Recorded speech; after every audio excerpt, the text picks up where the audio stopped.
हम भारत में केवल एक संदेशा देना चाहते हैं कि यदि बांग्लादेश जैसी स्थिति आप अपने भारत में नहीं देखना चाहते तो यही समय है, सही समय है, अभी नहीं तो कभी नहीं। यदि हिंदू एक आज नहीं हुआ, हिंदू एकजुट नहीं हुआ तो वो दिन दूर नहीं जब भारत के और छत्तीसगढ़ के चौराहों पर ऐसा जो बांग्लादेश में हुआ वो देखा ना जाए।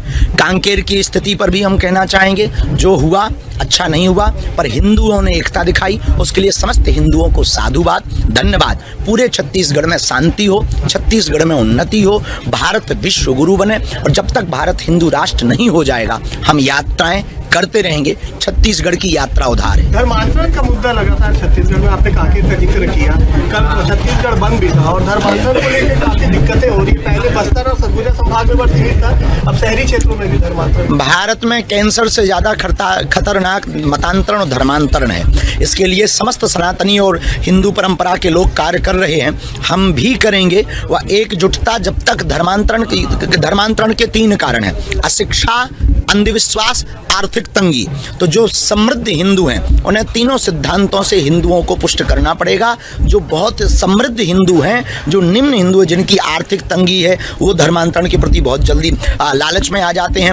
अशिक्षा यानी जागृति की आवश्यकता है। अंधविश्वास फैलाकर पूजा पाठ के नाम पर वो लोग मतांतरण करवाते हैं। हम पूजा पाठ के विरोधी नहीं हैं, हम पूजा पाठ के नाम पर धर्मांतरण के विरोधी हैं। इसकी कठोर प्रतिक्रिया होनी चाहिए और सब हिंदुओं को मिलकर इसका सामना करना चाहिए। ये कब तक जारी रहेगा महाराज, कैसा? वो इतनी नीच कौम है, उसके लिए कुछ कहा ही नहीं जा सकता। अब प्रतिकार के अतिरिक्त कोई विकल्प हमारे यहाँ नहीं है। बांग्लादेश की मुक्ति में भारत ने अहम भूमिका निभाई थी, लेकिन अब जिस तरीके से हो रहा है, क्या वो भूल चुके हैं भारत का रोल? वो तो सब कुछ भूल जाते हैं और हमको अब शांत होकर नहीं बैठना चाहिए।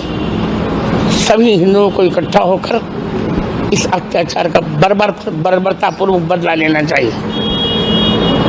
देश की सरकार से क्या उम्मीद है इस विषय? अब देश की सरकार से तो मुझे आशा है कि कुछ करेगी।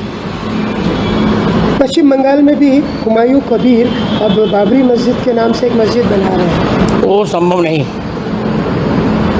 और न हम बनने देंगे।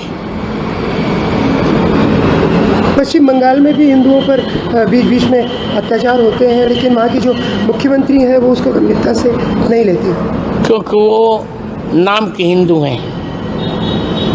नाम ममता है और है वो निर्ममता।